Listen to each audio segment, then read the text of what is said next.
Hello, my friends, my young learners. How are you all?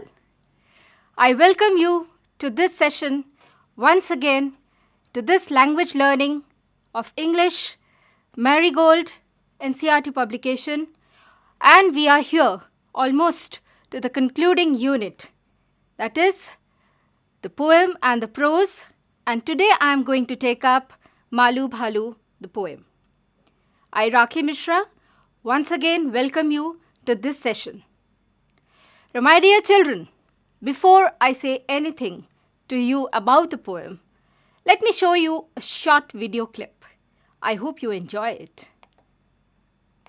And now, it's time for some more amazing animals. Number 1,986,425. The amazing polar bear. Hello? Ah, there she is. Or should I say, Ursus maritimus. Oh, no, don't say it. Too late. I just did. It means maritime bear. Although polar bears are mainly born on land, they actually spend most of their time at sea. You'll find them in the Arctic, which is here on the map. Oh, my finger just got cold. Sadly, it's estimated that there are only around 25,000 polar bears left. And there are fears that global warming may be partly responsible as they spend their lives on the shrinking ice. Anyone got an ice cube? Polar bears can weigh around 1,700 pounds and be up to 10 feet tall. So, if you bump into a walking carpet, watch out. They rarely attack humans, but if they're feeling a bit hungry, just don't cover yourself in ketchup. Here's one with her cub. Aww. Here the cubs emerge from their den in a snowdrift, ready to begin the long walk to the sea. That is, if they can safely escape being sat on. Mummy, no, no, no!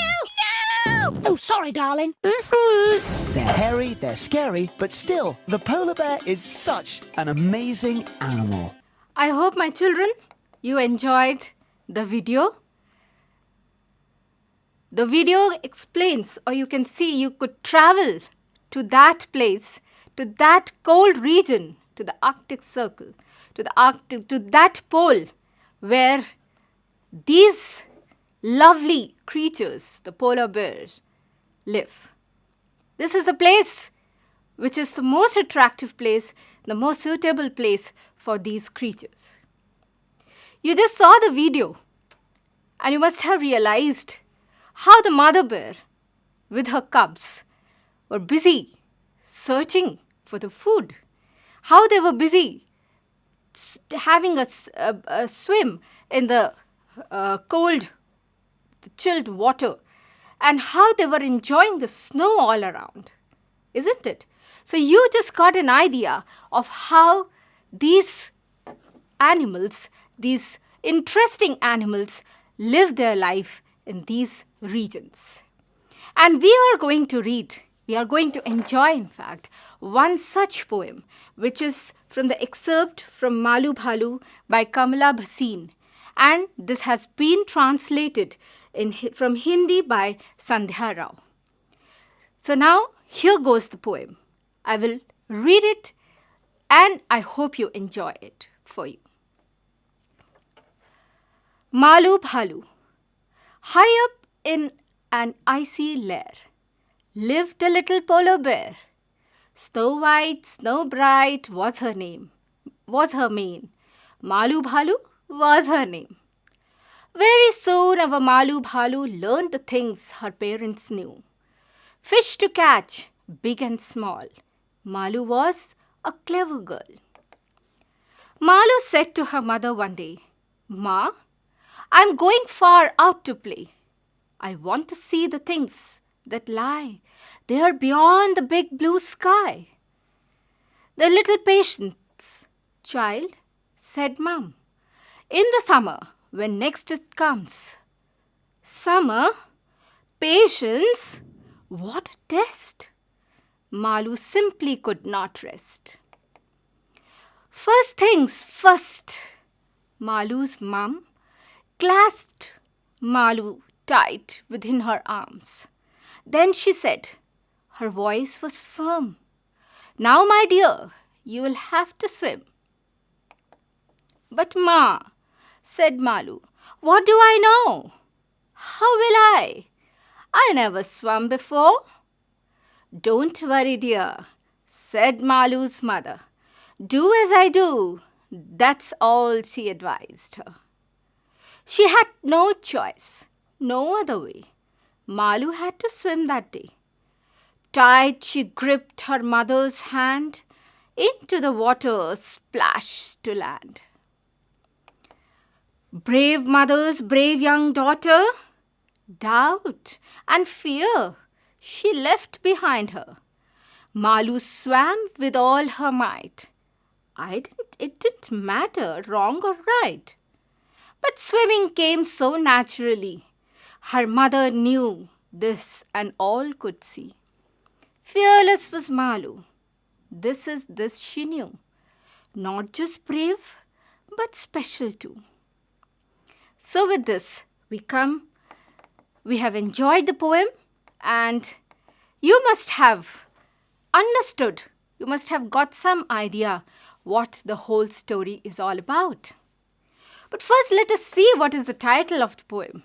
It's Malu Bhalu. We are talking about bear, right? But here the poet has used the word Bhalu. That is the Hindi word for bear, right? So it's Malu Bhalu. Now how you see language, literature always loves to use the words, include the words in prose or poetry. And this is quite acceptable. Here to give a kind of feeling that all the languages are equal and we should give respect to all the languages. We should try to be multilingual. And there goes with the title. You see, the poet has used Bhalu in the title instead of bear. It connects you very well. It connects you. You feel as if you are watching this Malu Bhalu so closely. And the description in the entire poem, it is not at all a very difficult or a very complicated poem. It is just a conversation between a mother bear with her cub. As you could see in the video, that the bear, the cubs, were so energetic. They were always with mother. They were always trying to be with mother, and they were trying to follow everything of mother and learn everything from mother. And this is how she trains her cubs. It is said that she is one who normally takes care of the cubs for 2 years. And she trains them so well that they become very good swimmers. They are experts in catching fish, right? So here, let us read the story of Malu Bhalu through this poem. High up in an icy lair lived a little polar bear. What is lair? You could see in the video that how they were hiding in a place in that polar region. It's all covered with snow. So they have to hide somewhere to protect themselves from that snow, right? So they were hiding themselves, and that is called as the hiding place, and that is lair. High up in an icy lair lived a little polar bear, snow white, snow bright. You could see the fur. It's so white, so bright. It's so furry in nature, right? And that was her mane, that was her hair all around. And Malu Bhalu was her name. What was the name of this character about whom this poem is written? It's Malu. Very soon our Malu Bhalu learned the things her parents knew. Fish to catch. What did she learn? She learned to fish, to fish, or you can say to catch a fish, whether it was a big or a small one.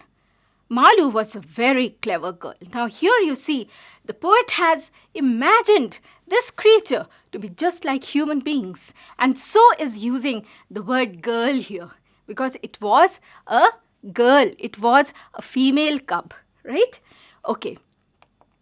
Malu said to her mother, now as Malu was growing, she had lot of things to learn from mother. She was so inquisitive. She was so eager to learn everything from mother. So one day she expressed her desire, her wish to learn something, and she wanted to go beyond. She wanted to go beyond the blue sky, right? She wanted to see, explore what was there all around, right?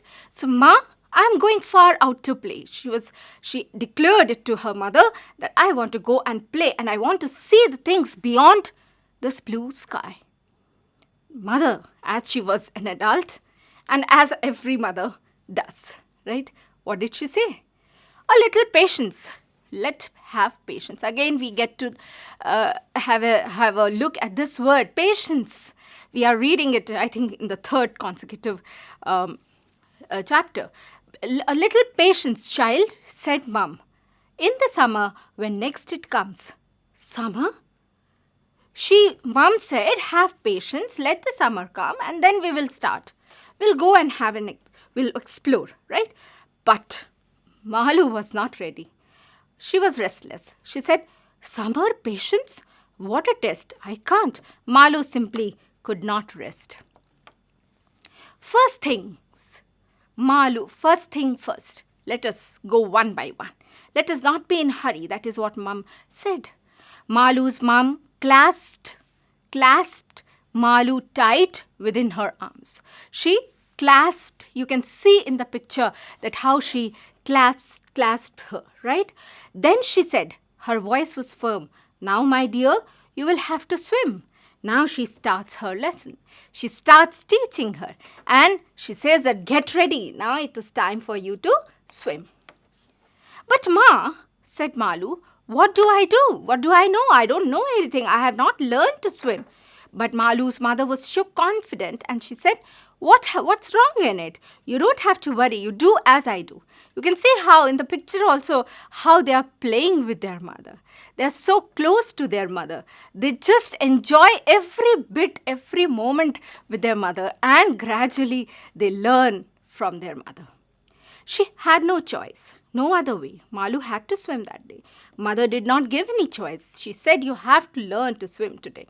In the video also, you must have seen how they were enjoying in the waves, right? So they're fearless. They don't have any fear. They go in a very deep sea and they enjoy it.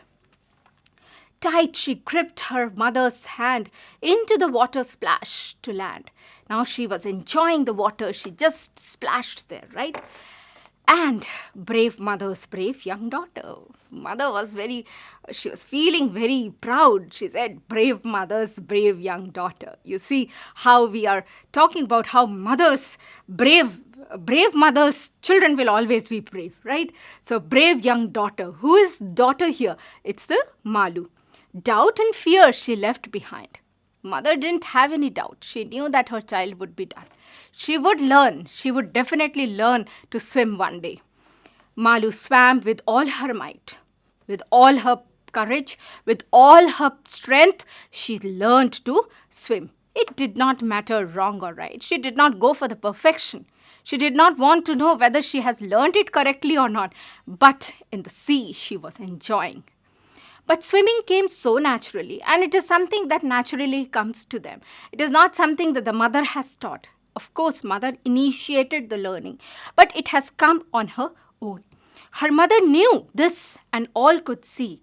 Fearless was Malu, as I mentioned earlier also, that Malu was fearless. This she knew, not just brave, but special too. She was also a very special child for this mother bear, right? So here, this poem, I think you all got a very close look at, a very close view of the polar bear, the mother and the cubs, right? How they learn the way human beings, they learn. Similarly, these animals also, gradually they learn a lot from their elders, from their parents. We also have learned, you are also learning from your parents, and this is the best time during this period. I think that you have learned a lot from your parents, right? So remaining close to parents will always help you to learn several things that may be naturally to you, but you gradually perfect yourself in those skills. And swimming, fishing, these are some of the skills that these polar bears are perfect, right? Okay, now let us move on to some of the new words. I hope you all were sitting with your dictionary. So look at these words. Lair, wild animals, lying place. So it is actually a very secret place. It's not something that is you can see. You cannot see like that, but it is a very hidden and a very secret place. I showed you in the video also. Mane, long hair on the neck of some animals. Here you can see it's so furry. It's completely white and so bright, right? It's snow white. Then clasped. Here it means to hold closely, right? To encircle. You must have seen how Mother Bear was holding the child, right? Here you can see how she has clasped Malu, right? Okay. Then might, as I said, with might, or you can say she gathered the strength to really start learning this skill, the swimming. Patience. Mother said, have patience, we will start it. So patience means to remain calm and not getting angry. Should not feel restless. You should give time to start or to do any work. Then gripped. Gripped also to hold something tightly. Then splash. Splash here it means water, in the liquid that is water, a small amount that falls onto something. So they just splashed in the water, right? Okay. Good. I think you have understood the story now. Now have some fun with what we have read. Here are some questions for you. Get ready to answer them. Where did the polar bear live with her family? She lived. Where did she live? You can see she lived in the poles, right? You can say that she lived with her mother. What is the question? Question is, where did the polar bear live with her mother? Which polar bear is it referring to? Malu, right? So where did she live with her mother? In the cold Arctic region, in the polar region, right? What did Malu learn to do from her parents? She learned swimming. She learned to catch fish, right? This is what she had learned. These are some of the skills that she had learned from her parents. Where did Malu want to travel? Where did Malu want to travel? Where did we find it? Yes, I want to see the things that lie there beyond the blue sky.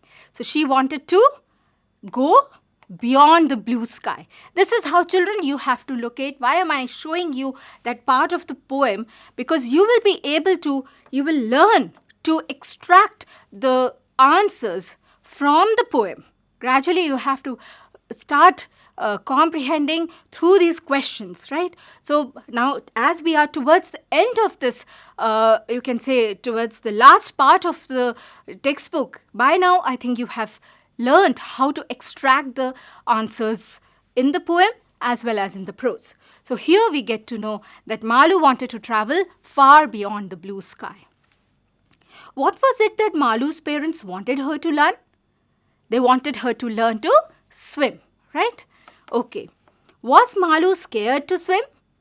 Was she? Initially, yes. Yes, but did she learn it easily? Yes, she learned it easily when her mother taught her, right? After getting proper lesson, proper training from her mother, she gradually picked up very well, right?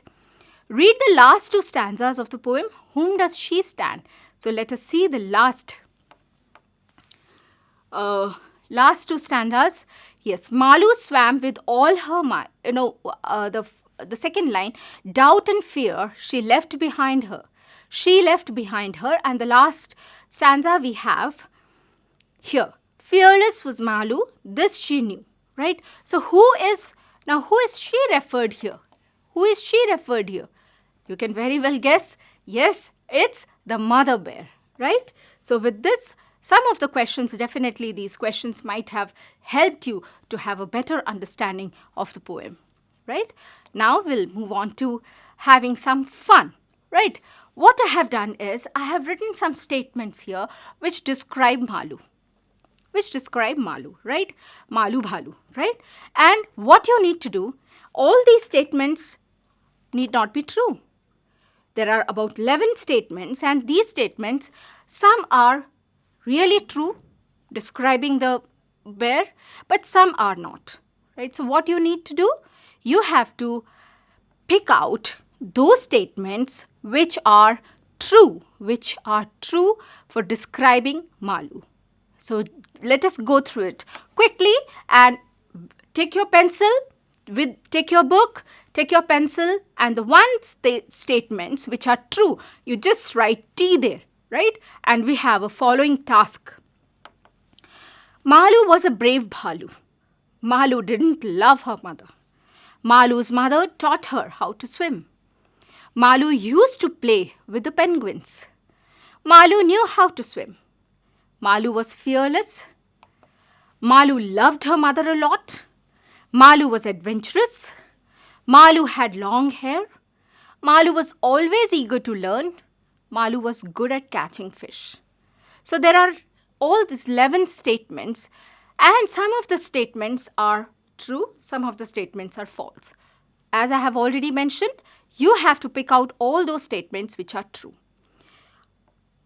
After reading the poem, after having this discussion, you can very well pick out those. And once you have done that, what you need to do, you have to collect all these and write a paragraph, short paragraph, describing Malu Bhalu. You need not use your own sentences or your own facts. Only out of these 11, the ones which are correct, those statements you just collect. Try to put them in correct order. I'm mentioning it here because you will find that first we will describe the physical features, how it looked, how about describing hair and all. Then you go about whether it loved mother or not, how she started learning, and then other qualities of Malu, right? This should be your sequence. So taking the clue from what I said just now, try to do this activity, right? Hope you enjoy it. Using the following clues, right about now, we just described Malu. Why not yourself? I think you can also describe yourself, like your name, place you live in, your physical features, your habits, your likes and dislikes, and you can also enjoy writing this task because you'll have a chance to describe yourself, and it should be enjoyed by you because you are describing. You will get into have an understanding of who you are, what are your likes and dislikes. The same way, first think about all those things, your name, your place where you live, all these things that are mentioned here. If you want to add some more, you can definitely add it. But it should be an interesting one because you will be describing yourself. It will be a kind of self-description, right? Okay. Next, move on to writing. I will read out a small passage for you. Read it, listen to me, and then I'll ask you a small question.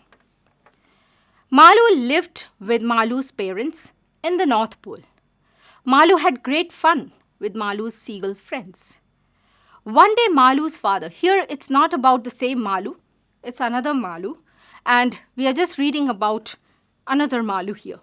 One day Malu's father told Malu that the hunters had come to trap Malu and Malu's family. Malu knew how to hide very well. Malu shut Malu's eyes and curled up like a ball of snow. The hunters searched for Malu and Malu's family everywhere, but in vain. It's a wonderful story about another clever Malu. And here you must have seen that we are using Malu's parents, Malu's mother, Malu's father. Is it not? It's repeated, right? It's again and again used here. So my dear children, here I want to mention that when we are writing, just you have written about yourself, right? In the previous activity, we just saw I had asked you to write about yourself, describe yourself. So you will start, I am so and so and I do this. So you will keep on writing about my name is this and this. But there are times when we are describing somebody else, right? Here you see we are describing another a person, or you can say another creature, that is Malu. And it becomes so monotonous when we are continuously referring to the same name again and again in the text, right? So what to do to avoid it? There is a way. What is that way? Can you guess? Yes, we can avoid repeating the names by using certain other words in their places. So instead of using Malu, Malu's mother, Malu's father, Malu's family, we can use some other words. Just remember that I'll not give you the definition and all that. I will just introduce you that these words, there are some words in English which are used to replace these nouns, proper nouns, and they can be a better substitute, and they can be used to avoid any kind of repetition. And these are called as pronouns. Right? Okay, so you just understand that there are some words called as pronouns. And how will we decide? It's not that I will use I, me and all that. These are some of the pronouns. I can put it anywhere. Is it not?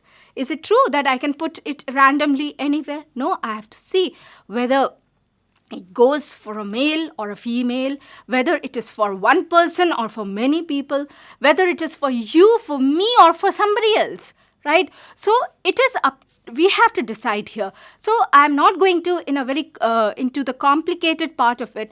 Just try to understand, because here you are just introduced to this. So here you have to see that if I am talking about me, if I am talking about I, or if I am talking about we, right? You, me, right? We. If we are sitting here with first person, right?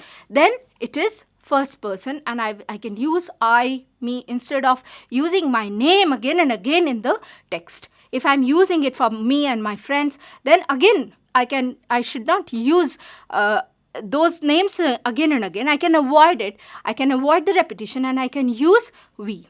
Right? Similarly, if you have used I somewhere, corresponding me will be used. Like I like him, right? Or I like to draw something, right? Or it's me who's doing this, right? So do you want to give it to me? So when it is referring to me for I, then you can use me. Similarly for we, it goes plural as us. Similarly here, second person. Second person means the one, you, right? Like now, you are the second person for me. So second person, it goes both for singular and plural. It is you. For third person, other than first person and second person, if we are referring to some other person, then it is he, she, her, him. With he, we use him. With she, we use her.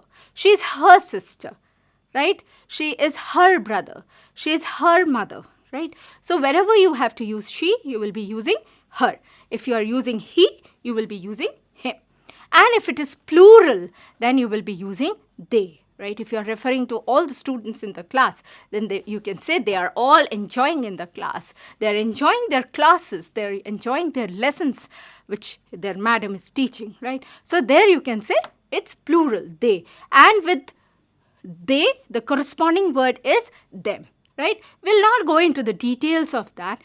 Gradually in the other next classes, you will learn what this describe, what are the types of pronouns and all, right? Here you just understand that for first person, we have I, me, we, us. Second person, we have you. Third person, we have he, she, it, him for singular. And for plural, we have they and them. And for places, we have it and its. Right? Okay. So let us go now to the next activity. Now write the above paragraph using words from the above list of pronouns. Rewrite the paragraph. You have this paragraph with you. So what you need to do is you have to rewrite this paragraph. Like first Malu will be retained. Further Malus will be substituted by he, she, it, whatever. Right? Here you will say either they or he or she, right? So you have to replace all these, retaining one, you have to replace all these using the ones which I have provided to you, right? So here is the list of pronouns with you to avoid this, and you have to enjoy writing this paragraph. Don't have to do anything. You just rewrite this paragraph using these pronouns. Okay? So this was the concluding activity for you from the poetry section. Here I come to the conclusion. Thank you so much. Hope you enjoyed it. Goodbye. Have a nice day.